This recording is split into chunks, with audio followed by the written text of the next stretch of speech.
உயிர்த்தெழுந்த இயேசு கிறிஸ்துவின் வல்லமை ஊழியங்கள் வழங்கும் வசனப் பெட்டகம். இயேசுவே கர்த்தர்.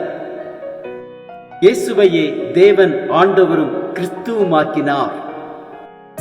இயேசுவே ராஜாதி ராஜா, கர்த்தாதி கர்த்தா. கிறிஸ்துவே மரித்தோர் மேலும் ஜீவனுள்ளோர் மேலும் ஆண்டவர். கிறிஸ்துவே போதகரும் ஆண்டவருமாயிருக்கிறார்.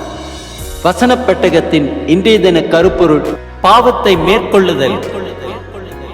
Today's theme is tips to overcome sin. What are the deeds of the flesh to overcome? Galatians 5:19 says, sexual immorality, impurity, sensuality, idolatry, sorcery, enmity, strife, jealousy, fits of anger, rivalries, dissensions, divisions, envy, drunkenness, orgies, and things like this. And those who do such things will not inherit the kingdom of God.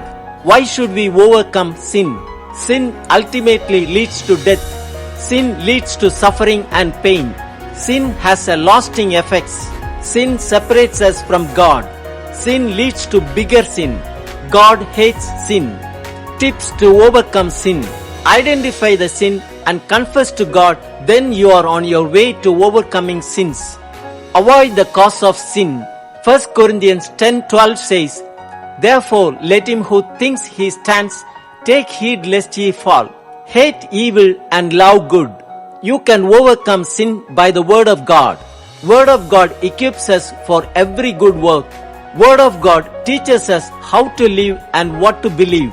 Word of God reveals to us when we have chosen wrong paths, helps us get back on the right path, and it helps us to stay on that path. The word of God is living and powerful, able to penetrate to our hearts, to root out and overcome the deepest sin of heart and attitude. All scripture is God-breathed and useful for teaching, rebuking, correcting, and training in righteousness. Psalm 119:9 says, how can a young person stay on the path of purity? By living according to your word. Joshua 1:8 says, this book of the law shall not depart from your mouth, but you shall meditate on it day and night, so that you may be careful to do according to all that is written in it. For then you will make your way prosperous, and then you will have good success. Armor of God helps us to overcome sin. Belt of truth, breastplate of righteousness, readiness that comes from the gospel of peace, shield of faith, helmet of salvation, sword of the Spirit, which is the word of God. You can overcome sin by prayer. Matthew 26:41 says, watch and pray so that you will not fall into temptation. Ephesians 6:18 says, pray in the Spirit on all occasions with all kinds of prayers and requests. With this in mind, be alert and always keep on praying for all the Lord's people.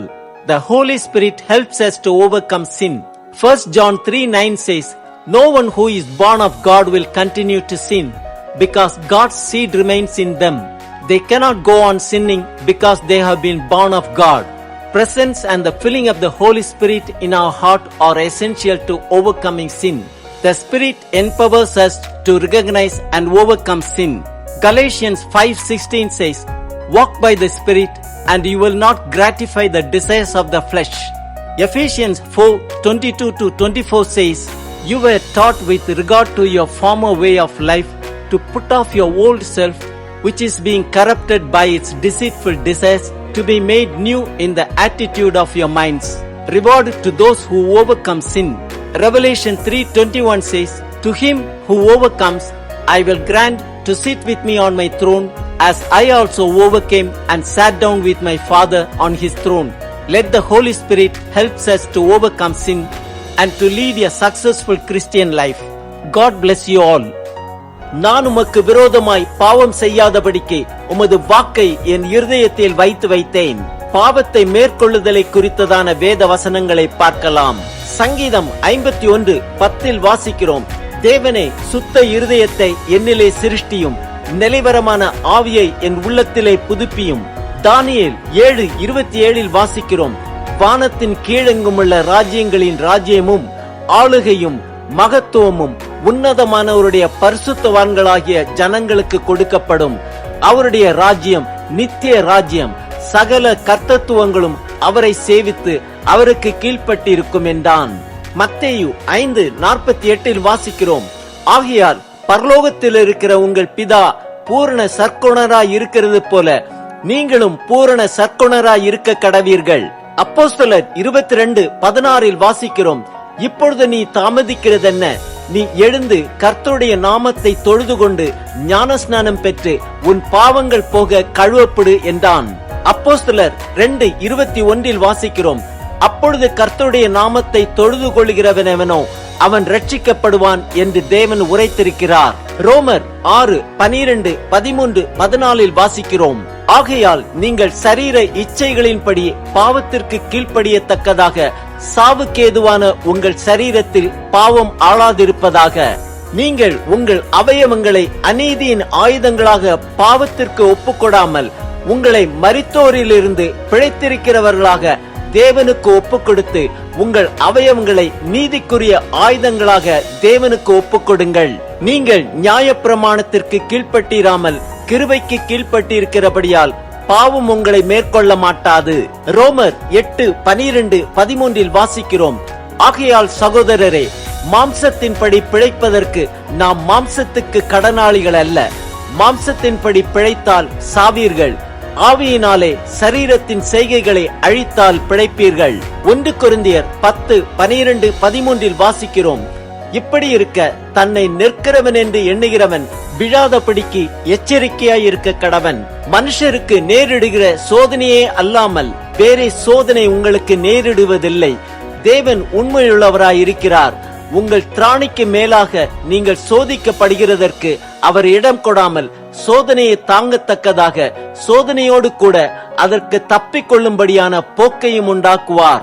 1 கொரிந்தியர் 15:33, 34 வாசிக்கிறோம், மோசம் போகாதிருங்கள், ஆகாத சம்பாஷணைகள் நல்லொழுக்கங்களை கெடுக்கும். நீங்கள் பாவம் செய்யாமல் நீதி கேட்க விழித்துக் கொண்டு தெளிந்தவர்களாயிருங்கள். சிலர் தேவனை பற்றி அறிவில்லாதிருக்கிறார்களே, உங்களுக்கு வெட்கமுண்டாக இதை சொல்லுகிறேன். 2 கொரிந்தியர் 2:14 வாசிக்கிறோம், கிறிஸ்துவுக்குள் எப்பொழுதும் எங்களை வெற்றி சிறக்க பண்ணி எல்லா இடங்களிலேயும் எங்களை கொண்டு அவரை அறிகிற அறிவின் வாசனையை வெளிப்படுத்துகிற தேவனுக்கு ஸ்தோத்திரம். 2 கொரிந்தியர் 4:4 வாசிக்கிறோம், தேவனுடைய சாயலாயிருக்கிற கிறிஸ்துவின் மகிமையான சுவிசேஷத்தின் ஒளி அவிசுவாசிகளாகிய அவர்களுக்கு பிரகாசமாய் இராதபடிக்கு இப்பிரபஞ்சத்தின் தேவனானவன் அவர்களுடைய மனதை குருடாக்கினான். 2 கொரிந்தியர் 5:17 வாசிக்கிறோம், இப்படி இருக்க ஒருவன் கிறிஸ்துவுக்குள் இருந்தால் புது சிருஷ்டியாய் இருக்கிறான், பழையவைகள் ஒழிந்து போயின, எல்லாம் புதிதாயின.